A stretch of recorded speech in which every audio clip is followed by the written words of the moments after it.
እንኳን ለታላቁ የዐቢይ ጾም ሦስተኛ ሳምንት ምኵራብ በሰላም አደረሳችሁ አደረሰን። የዐቢይ ጾም ሦስተኛ ሳምንት ምኵራብ የእግዚአብሔርን ቤት የንግድ ቦታ አደረጉት።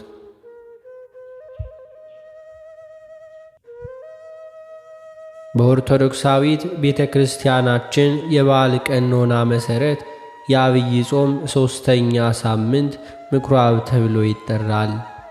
በዚህ ሳምንት ጌታችን መድኃኒታችን ኢየሱስ ክርስቶስ ወደ ኢየሩሳሌም ቤተ መቅደስ መሄዱን፣ በቤተ መቅደሱ የማይገባ ንግድ ያደርጉ የነበሩትን የአባቴን ቤት የንግድ ቤት አታድርጉት ብሎ መገሰጹን፣ የሚሸጡት የሚለውጡትንም እንዲሁም መገለባበጡን ደቀ መዛሙርቱም ልበ አምላክ ክቡር ዳዊት አስቀድሞ በትንቢት የቤትህ ቅናት በላኝ በማለት የተናገረው እንደተፈጸመ ማስተዋላቸው የሚታሰብበትና የሚተነተንበት ነው።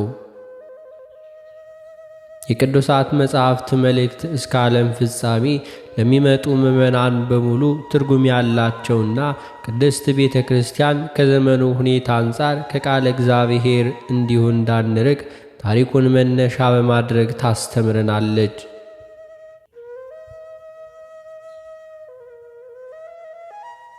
ጌታችን መድኃኒታችን ኢየሱስ ክርስቶስ በጥምቀቱና በቃና ዘገሊላ ታምራቱ አምላክነቱን ገልጦ ሕዝቡን ማስተማር ከመጀመሩ በፊት በነበሩት 30 ዓመታት በተደጋጋሚ ወደ ቤተ መቅደስ መጥቷል። በለዚህም መካከል በምሳሌነቱ ሊጠቀሱ የሚችሉ በሥርዓተ ኦሪት መሠረት በተወለደ በ40ኛው ቀን ወደ ቤተ መቅደስ መምጣቱን 12 ዓመት በሆነው ጊዜ ከዮሴፍና ከእመቤታችን ጋር ለበዓል ወደ ኢየሩሳሌም በሄዱ ጊዜ ከእነርሱ ተለይቶ ወደ ቤተ መቅደስ በመሄድ የኦሪት ሊቃውንትን ሲጠይቃቸውና ሲሰማቸው የነበረ መሆኑን እንዲሁ እናስተውላለን። በእነዚህ ጊዜያት ወደ ቤተ መቅደስ ሲመጣ አገልጋዮቹ በሥጋዊ ፍላጎታቸው ምክንያት በቤተ መቅደሱ እንደማይገባ ሥራ እየሠሩ እንዲሁ ቢያይም አምላክነቱን ገልጦ የሚያስተምርበት የሚገስጽበት ጊዜ አልደረሰምና በዝምታ አልፏቸው ነበር።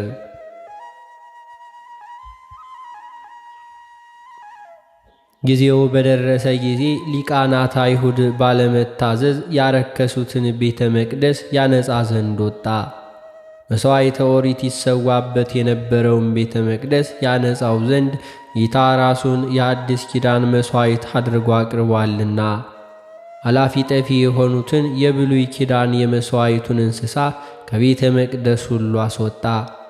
አባታችን አባ ሕርያቆስ በቅዳሴ ማርያም ድርሰቱ አማናዊ የአዲስ ኪዳን መሥዋዕት የሆነ የጌታችንን ቅዱስ ሥጋውንና ክቡር ደሙን በብሉይ ኪዳን መሥዋዕት ጋር በማነጻጸር በበግ በጊደርና በላም ደም እንደነበረው እንደ ቀደሙ አባቶች መሥዋዕት አይደለም፣ እሳት ነው እንጂ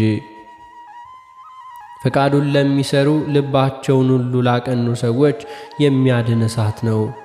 ስሙን ለሚክዱ ለአመፀኞች ሰዎች የሚበላ እሳት ነው እንዳለ የብሉይ ኪዳን መሥዋዕትን አሳልፎ ራሱን ለዓለም ቤዛ አድርጎ የሰጠ ጌታችን የአይሁድ አለቆች በገንዘብ ወዳድነት መሥዋዕቱን ወደ አቃጠሉበት ቤተ መቅደስ በመምጣት ቤተ መቅደስን አነጻ። ጌታችን መድኃኒታችን ኢየሱስ ክርስቶስ በመዋዕለ ሥጋዌው ለ2 ጊዜያት ቤተ መቅደሱን አንጽቷል። ከለዚህ ቀዳሚው በመጀመሪያ ፋሲካ ከጥምቀቱም በኋላ አገልግሎቱን ሲጀምር ያደረገውና በምኵራብ ሳምንት የሚነበበው የሚተረጎመው ነው። ጌታችን መድኃኒታችን ኢየሱስ ክርስቶስ ለሁለተኛ ጊዜ ቤተ መቅደሱን ሊያነጻ የሄደው ለመከራና ለሞት ተላልፎ ከመሰጠቱ አስቀድሞ በዕለተ ሆሳዕና ማለትም በ4ኛውና የመጨረሻው ፋሲካ ነው። በዚያን ወቅት በተመሳሳይ ገዢዎችና ለዋጮች እንዲሁም የቤተ መቅደስ አለቆች ቤቴ የጸሎት ቤት ይባላል፣ እናንተ ግን የሌቦችና የወንበዴዎች የቀማኞች ዋሻ አደረጋችኋት በማለት ገሰጻቸው። ስለሆነም ትንቢተ ነቢያትን የሚፈጽም ጌታ በአገልግሎቱ መጀመሪያና ፍጻሜ ላይ ወደ ቤተ መቅደስ የመጣው ቤተ መቅደሱን ለማንጻት ነበር።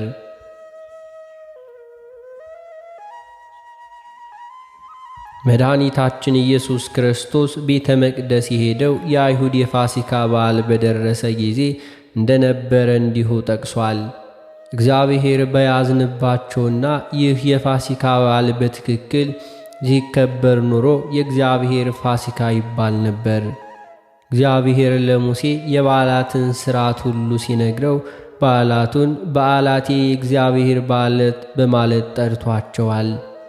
ይሁንና እነዚህን ቅዱሳት ጉባኤያትና በዓላት ሥርዓቱን የሚያቃልሉ በሃይማኖታዊ ሕግጋት የማይመሩ አገልጋዮች በሚሸሿቸው ጊዜ ጌታ በሕዝቡና በአገልጋዮቹ አዝኖ የኔ ያላቸውን እንደዚሁ በዓላትና ጉባኤያት የናንተ ብሎ ይገልጻቸዋል። ከፈቃዱ ወጥተናልና እንዲሁም መባቻዎቻችሁና በዓላቶቻችሁ ነፍሴን ጠልታለች እንዳለ፣ በተመሳሳይ መልኩ ጌታችን በመጀመሪያው ፋሲካ ቤተ መቅደስን ለማነጽ በሄደ ጊዜ የሕዝቡንና የአገልጋዮቹን ኃጢአት አሳዛኝ ስለነበር ቅዱስ ዮሐንስ በዓሉን የአይሁድ በዓል መሆኑን ጠቀሰ።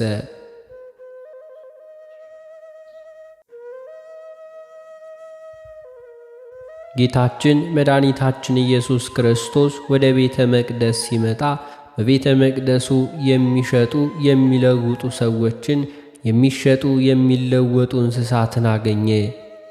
የሚሸጡት እንስሳት እንደ ብሉይ ኪዳን ሥርዓት ለኃጢአት ማስተስሪያ መሥዋዕትነት የሚቀርቡ ነበሩ።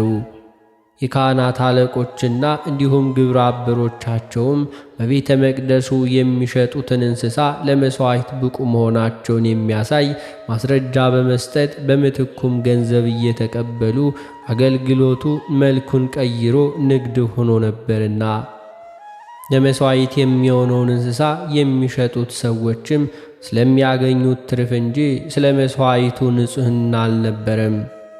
ከጌታ የሚገኝ ሰማያዊ ጸጋን ሁሉ በመሸጥና በመለወጥ የሚያስገኙትን ትርፍ እንዲሁ የቀየሩ ነበሩ። ሊቁ ቅዱስ አምብሮስ በትርጓሜው እንደገለጠው በሬዎችን ይሸጡ የነበሩት የእግዚአብሔርን ቃል ለሥጋዊ ክብርና እንዲሁም ጥቅም ሲሉ የሚያስተምሩ ምንኛ አገልጋዮች ይመስላሉ።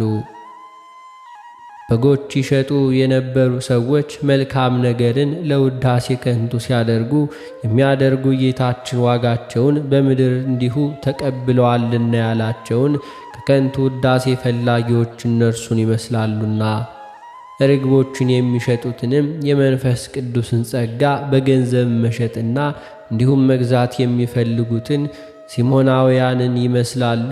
የእኛስ አገልግሎት ምን ይመስል ይሆን ይላል።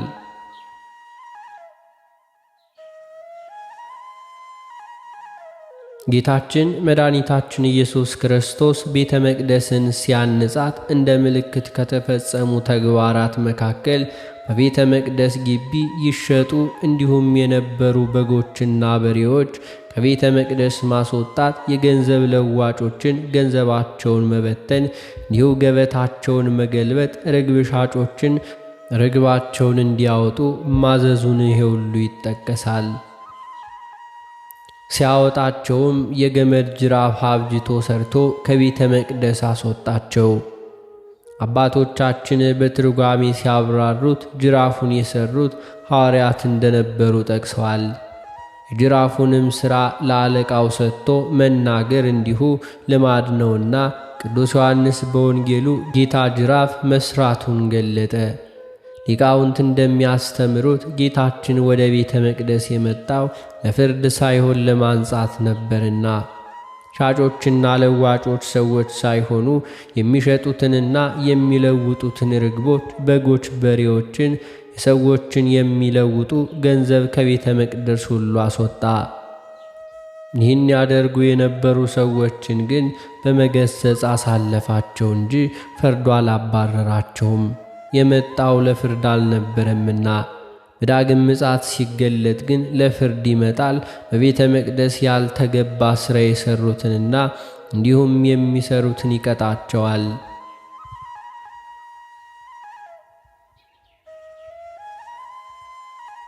በዚህ መልኩ ቤተ መቅደሱ የንግድ ቦታ ሆኖ ነበር። ሊቃነ ካህናት የጥቅም ተካፋይ ስለነበሩ የሚመክርና የሚገስጽ አልነበረም። ስለሆነም ጌታችንን የሚሸጡና የሚለውጡትን ካስወጣ በኋላ የአባቴን ቤት የንግድ ቤት ታደርጉታላችሁ አላቸው። በዚህም አምላክ ወልደ አምላክነቱን ገለጠ። የአባታችሁን ወይንም የአባታችንን ሳይሆን የአባቴን ቤት በማለት ለስም አጠራሩ ክብር ይግባውና ጌታችን ኢየሱስ ክርስቶስ እንደ ሌሎች ሰዎች በጸጋ ሳይሆን በባሕርይ የእግዚአብሔር ልጅ መሆኑን፣ እግዚአብሔርነቱን፣ አምላክነቱን ገለጠ። ጌታችን ቤተ መቅደስን ሁሉ እንዳነጻ ባዩ ጊዜ ደቀ መዛሙርቱ ክቡር ዳዊት በመዝሙሩ የቤትህን ቅናት እንዲሁ በልቶኛልና የሚሰድቡስ ስድብ በላይ ላይ ወድቋልና በማለት የተናገረው ትንቢት መፈጸሙን አስተዋሉ።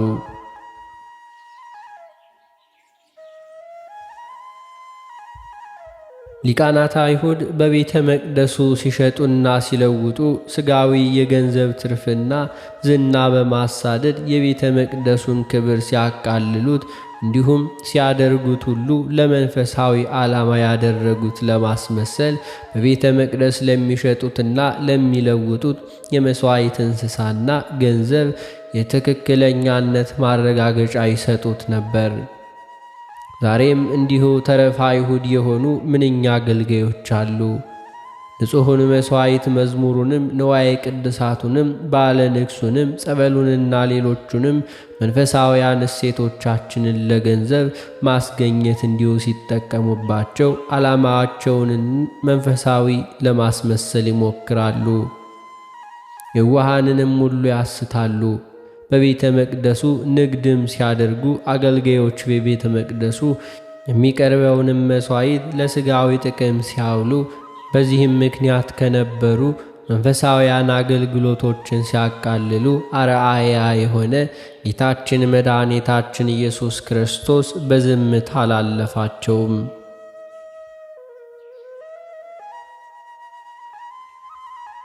ጌታችን መድኃኒታችን ኢየሱስ ክርስቶስ ከኔ ተማሩ ብሎናልና በዘመናችን ባሉ ምንደኛ አገልጋዮች መዝሙርን፣ ባለ ንግሥን፣ በጸበል ማጥመቅን፣ ትምህርተ ወንጌልን ለገንዘብ ማስገኛና ለንግድ ሲያውሏቸው በበዓላት ላይ ከመንፈሳውያን ሥርዓት ይልቅ ሥጋዊ ንግድን በደስታ ሲያበዙ የቤተ ክርስቲያን የከበሩ ንዋያተ ቅድሳትን በገዛ አገልጋዮቻቸው እንደ ሸቀጥ ሁሉ ሲታዩ ጸሎት ለማድረስ ገንዘብ ለሚተምኑ እንዲሁም ምናምንቴ ሰዎች ሁሉ ሲመጡ በቃለ እግዚአብሔርና በብስራተ ቤተ ክርስቲያን ጋሻነት ሁሉ ልንቃወማቸው ይገባናል። እኛም ዝም ብለን የቤተ መቅደሱ ባለቤት ዳግመኛ ይመጣል፣ የሚመጣው ግን እንደ ቀድመው ለማንጻት ሳይሆን ለፍርድ ነው። ስለሆነም ከሚፈርድላቸው እንጂ ከሚፈረድባቸው ወገን እንዳንሆን አገልጋዮቹን ለጽድቅና ለበረከት እንጂ ለገንዘብ፣ ለዝና እንዲሁም ለታይታ ለከንቱ ውዳሴ አይሁን።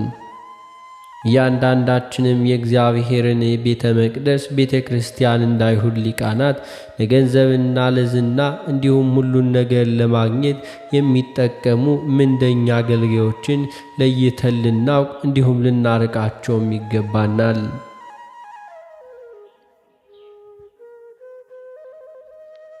ዓመት እስከ ዓመት ያለውን ይት ባህል በያዘው ድጓ አብይ ጾም በሦስተኛው ሳምንት በገባ በመጀመሪያው ቀን ቅድስት በሆነች በሰንበት የሚዘመረው በጾመ ድጓው ክፍል እንደሚናገረው ጌታችን ኢየሱስ ወደ አይሁድ ምኵራብ ገባ፣ የሃይማኖትን ቃል አስተማረ፣ እንዲህ ሲል እናገኘዋለን። እንዲህ እያለ የሃይማኖትን ቃል አስተማራቸው። ከመሥዋዕት ይልቅ ምሕረትን እወዳለሁ። የአባቴን ቤት የንግድ ቦታ አታድርጉት፣ ቤቴስ የጸሎት ቤት ይባላል እያለ አስተማራቸው። እነርሱም የቃሉን ግርማና ያነጋገሩን ጣዕም አይተው እንዲሁም አደነቁ። በዕለቱ ወንጌል ደግሞ በመቅደስም በሬዎችንና በጎችን ርግቦችን የሚሸጡ ገንዘብ ለዋጮችን ተቀምጠው አገኘ። የገመድ ጅራፍ አብጅቶ ሁሉንም በጎቹን በሬዎቹን ከመቅደስ አስወጣቸው። ለዋጮቹንም ገንዘብ አፈሰሰባቸው፣ ገበታቸውንም ገለበጠ። ርግብ ሻጮቹን ይህ ከዚህ ውሰዱ፣ የአባቴን ቤት የንግድ ቦታ አታድርጉት ይላቸው ነበር።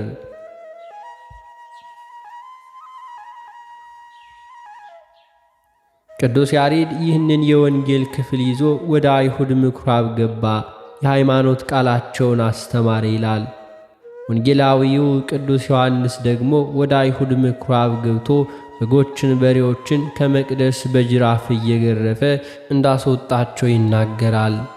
ምን ነው ተለያየ ቢሉ እንዲሁ አልተለያየም።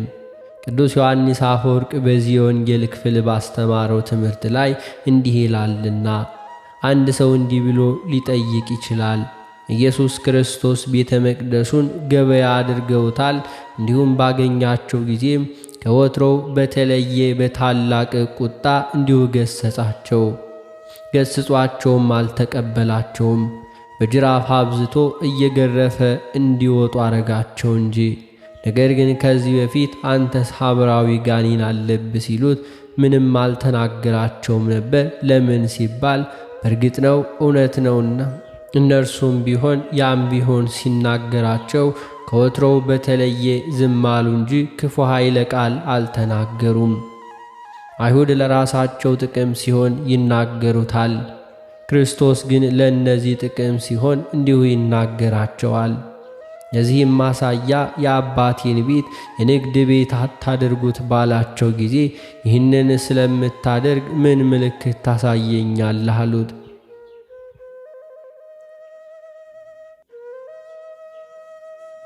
እውነት ነው። ክርስቶስ ምንም እንኳን በተግሳጽና በጅራፍ ቢያስወጣቸውም ከፍቅሩ የተነሳ ነውና የሃይማኖትን ቃል አስተማራቸው። ጌታችን መድኃኒታችን ኢየሱስ ክርስቶስ በመዋዕለ ሥጋዌው ሲያስተምር አንዳንዴ ጠንከር ያሉ ተግሳጾችን፣ አንዳንዴ ስድብ የሚመስሉ ኃይለ ቃሎችን ሲያናግር አግኝተነዋል። በዚህ ሁሉ ግን ፍጹም የሆነ ፍቅር አለበት። ሁሉንም ለሰው ልጅ ድኅነት ሲል አድርጎታልና። ሰው በፈተና ውስጥም ሲያልፍ ለተሻለ ክብር ይደርሳል። በውድቀት ምክንያት ስንገስጸው ከፍ ወዳለ ክብር እንድንደርስም ያደርጋል።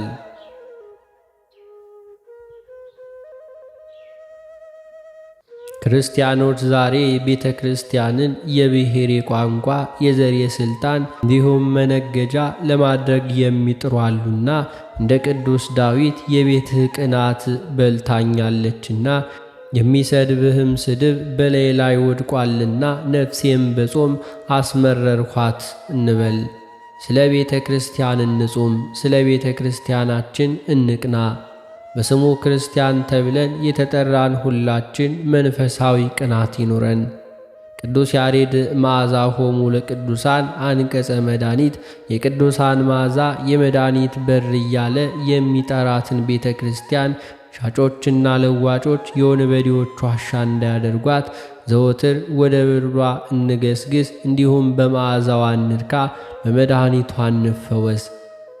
ጌታችን የቅድስት ቤተ ክርስቲያናችን ውበት የሚሸፍኑትን በጅራፍ እየገረፈ አስወጥቷቸዋልና።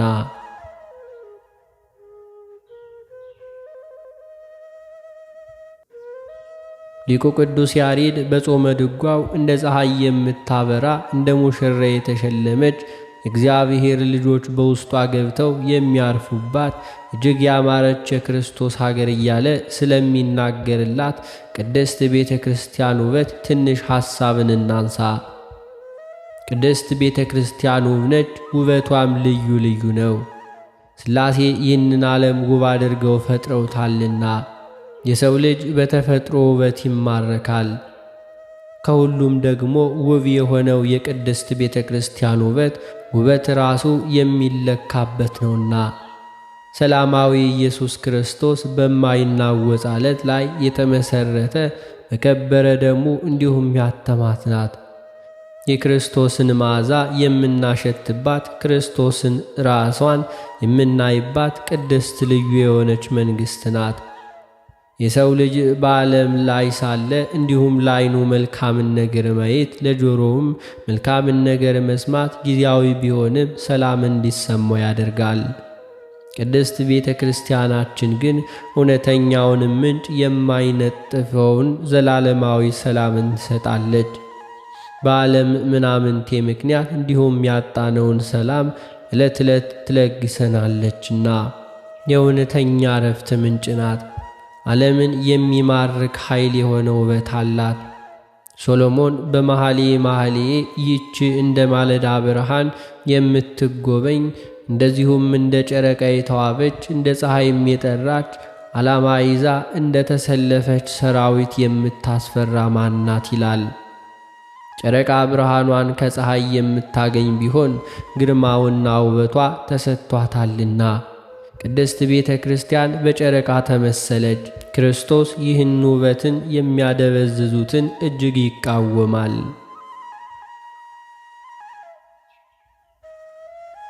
ጌታችን ከወትሮ በተለየ ቤተ መቅደሱን ገበያ አድርገውት ባያቸው ጊዜ የተቆጣ ለዚህ ነው።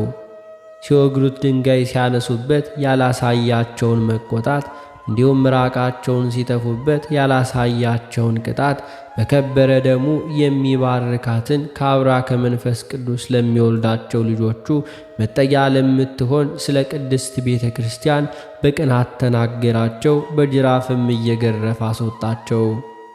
ለክብሯ አይመጥናትምና ገበያ አንድ ቀን ማትረፍ አንድ ቀን መክሰር አለበት። ቅድስት ቤተ ክርስቲያን ግን ዘወትር ማትረፍ ነው። ብንኖርም ብንሞትም ትርፍ ነው።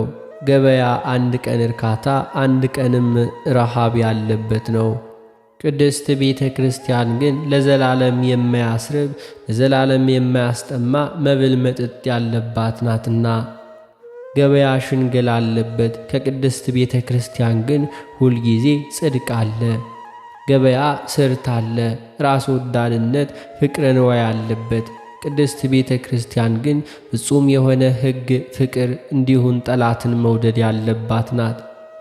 በሳቱ ክርስቶስ የአባቴን ቤት የንግድ ቦታ አታድርጉት ብሎ የገሰጻቸውና ወደ ምኵራብ በገባ ጊዜ በዚያ ስፍራ ያገኛችሁትን አይሁድን ለቤተ መቅደስ ተቆርቋሪ የሚመስሉትን ከእነርሱ በላይ ለእግዚአብሔር ቅርብ እንደሌለ አድርገው የሚያስቡትን ነበር እንጂ በዚያ ስፍራ ያልተገኙትን ሁሉ አልነበረም።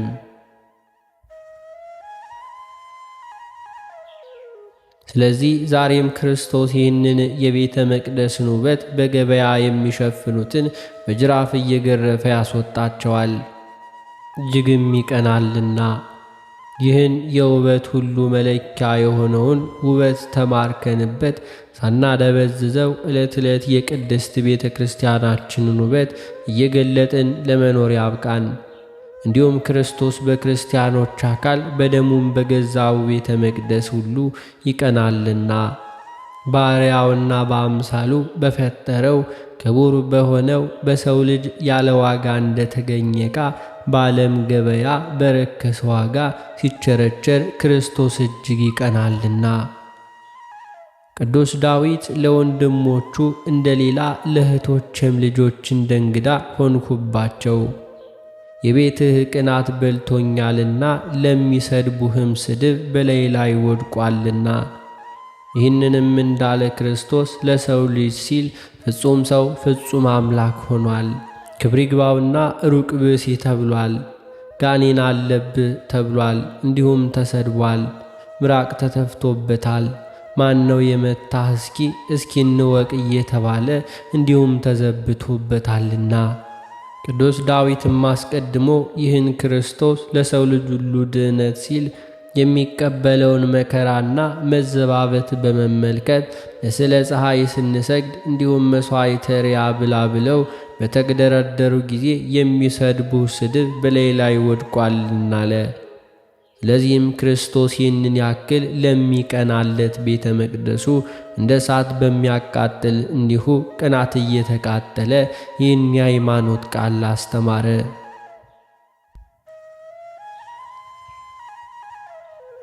የመጀመሪያው የምኵራብ ምንባብ እንደሚናገረው ወደ ቆላስይስ ሰዎች ምዕራፍ 2 ቁጥር 16 እንግዲህ በመብል ወይንም በመጠጥ ወይንም ስለ በዓል ወይንም ስለ ወር መባቻ ወይንም ስለ ሰንበት ማንም ሁሉ አይፍረድባቸው። እነዚህ ሊመጡ ያሉት ነገሮች ጥላ ናቸውና አካሉ ግን ክርስቶስ ነው። ትሕትናንና የመላእክትን አምልኮ እየወደደ ባላየውም ያለ ፈቃዱ እየገባ በሥጋዊውም ከአእምሮ በከንቱ እየታበየ ማንም ሁሉ አይፍረድባችሁ። እንደዚህ ያለ ሰው ራሱ ወደሚሆነው አይጠጋም። ከእርሷ አካል ሁሉ በጅማትና በማሰሪያ ምግብ እየተቀበለ እየተጋጠመ እግዚአብሔር በሚሰጠው ማደግ ሁሉ ያድጋል። ከዓለማዊ ከመጀመሪያው ትምህርቶች ርቃችሁ ከክርስቶስ ጋር ከሞታችሁ እንደ ሰው ሥርዓትና ትምህርት አትያዝ፣ አትቅመስ፣ አትንካ ለሚሉ ትእዛዛት በዓለም እንደሚኖሩ ስለምን ትገነዘባላችሁ? እነዚህ ሁሉ በመደረግ ሊጠፉ ተወስነዋልና። ይህ እንደ ገዛ ፈቃድ በማምለክና እንዲሁም በትሕትና ሥጋን በመጨቆን ጥበብ ያለው ይመስላል። ነገር ግን ሥጋን ያህል ልክ እንደማይጠግብ ለመከልከል ምንም አይጠቅምም።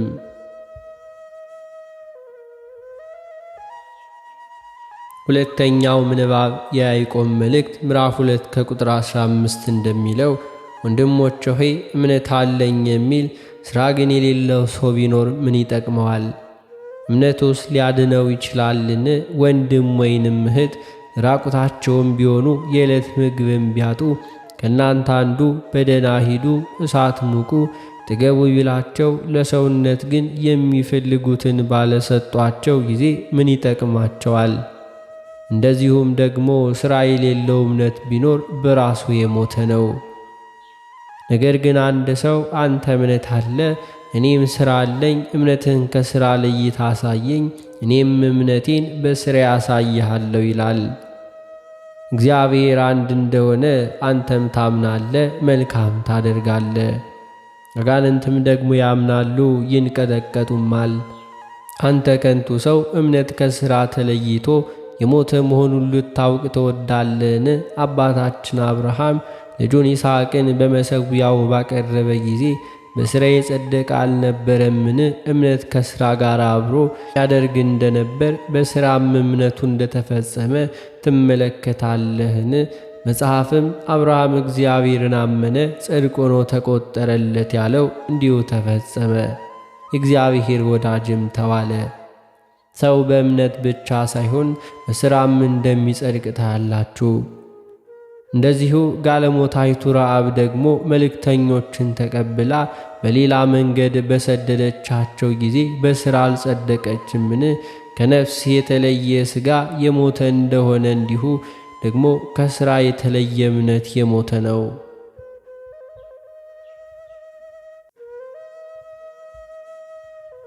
ሦስተኛው ምንባብ እንደሚለው የሐዋርያት ሥራ ምዕራፍ 10 ከቁጥር 1 በቂሳርያም ኢጣሊቄ ለሚሉት ጭፍራ የመቶ አለቃ የሆነ ቆርኔሌዎስ የሚሉት አንድ ሰው ነበር። እርሱም ከቤተሰቦቹ ሁሉ ጋር እግዚአብሔርን የሚያመልክና የሚፈራ ለሕዝብም እጅግ ምጽዋትን የሚያደርግ ወደ እግዚአብሔር ሁል ጊዜ የሚጸልይ ነበር። ከቀኑ 9 ሰዓት ያክል ቆርኔሌዎስ ሆይ የሚል የእግዚአብሔር መልአክ ወደ እርሱ እንዲሁ ሲገባ በራእይ በግልጥ አየው። እርሱም ትኩር ብሎ ሲመለከት ደንግጦ ጌታ ሆይ ምንድነው? አለ። መልአኩም አለው ጸሎትህና መጽዋዕትህ በእግዚአብሔር ፊት ለመታሰቢያ እንዲሆን አረገ። አሁንም በኢዮጴ ሰዎችን ልከህ ጴጥሮስ የሚባለውን ስምዖንን አስመጣ። እርሱም ቤቱ በባሕር አጠገብ ባለው እንዲሁም በቁርበት ፋቂ በስምዖን ዘንድም እንግዳነት ተቀምጧል። ልታደርገው የሚገባህን እርሱ ይነግርሃል። የተናገረውም መልአክ በጊዜው ሄደ። ከሌሎቹም ሁለቱ እንዲሁ ከማይለዩትም ጭፍሮች እግዚአብሔርን የሚያመልክ አንዱን ወታደር ጠርቶ ነገሩን ሁሉ ተረከላቸው። ወደ ኢዮጴም ላካቸው። እነርሱም እንዲሁ በነገው ሲሄዱ ወደ ከተማውም ቀረቡ። ጴጥሮስ በ6 ሰዓት ያክል ይጸልይ ዘንድ ወደ ጣራውም ወጣ። ተርቦ ሊበላ ወደደ። እንዲሁም ሲያዘጋጁለት ሳለ ተመስጦ መጣበት። መዝሙር 68 ከቁጥር 9 የቤትህ ቅንዓት በልታኛለችና የሚሰድቡህም ስድብ በላይ ላይ ወድቋልና ነፍሴን በጾም አርካት ይላል።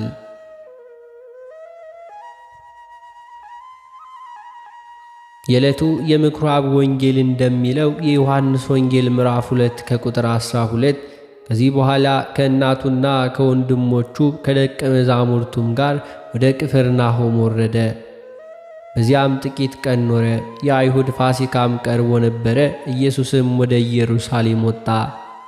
በመቅደስ በሬዎችንና በጎችን ርግቦችን የሚሸጡትን ገንዘብ ለዋጮች ተቀምጠው አገኘ። የገመድ ጅራፍም አበጅቶ ሁሉንም በጎች በሬዎችን ከመቅደሱ አወጣቸው። የለዋጮችንም ገንዘብ አፈሰሰ፣ ገበታቸውንም ገለበጠ። ርግብ ሻጮችም ይህንን ከዚህ ወሰዱ፣ የአባቴን ቤት የንግድ ቤት አታድርጉት አላቸው። ደቀ መዛሙርቱም የቤትህን ቅናት ይበላኛል ተብሎ እንደ ተጻፈ አሰቡ። ስለዚህ አይሁድ መልሰው ይህን ስለምታደርግ ምን ምልክት ታሳየኛለህ አሉት። ኢየሱስም መልሶ ይህ ቤተ መቅደስን አፍርሱት፣ በ3 ቀን አነሳዋለሁ አላቸው። ስለዚህም አይሁድ ይህ ቤተ መቅደስ ከ46 ዓመት ጀምሮ ይሠራ ነበረ፣ አንተስ በ3 ቀን ታነሳዋለህን ብለው ጠየቁት። እርሱ ግን ስለ ሰውነቱ ቤተ መቅደስ ይል ነበረ። ስለዚህ ከሙታን ከተነሳ በኋላ ደቀ መዛሙርቱ ይህን እንደተናገረ አሰቡና መጽሐፍና ኢየሱስ የተናገረውን ቃል አመኑ። በፋሲካ በዓል በኢየሩሳሌም ሳለ ያደረገውን ምልክት ባዩ ጊዜ ብዙ ሰዎች በስሙም አመኑ።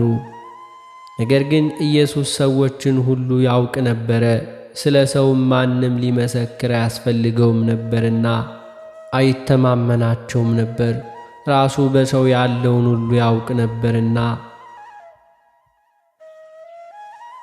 አሜን። ጌታችን አምላካችን መድኃኒታችን ኢየሱስ ክርስቶስ ይህንን የጀመርነውን የአብይ ጾም ሱባኤ በሰላም አስጀምሮ በሰላም ያስፈጽመን። በቀጣዩ ሳምንት ያስተምሮ ጦማራችን እስከምንገናኝ መልካም ቆዩልን። ወስብሐት ለእግዚአብሔር ወለወላዲቱ ድንግል ወለመስቀሉ ክቡር። ይቆየን። አሜን።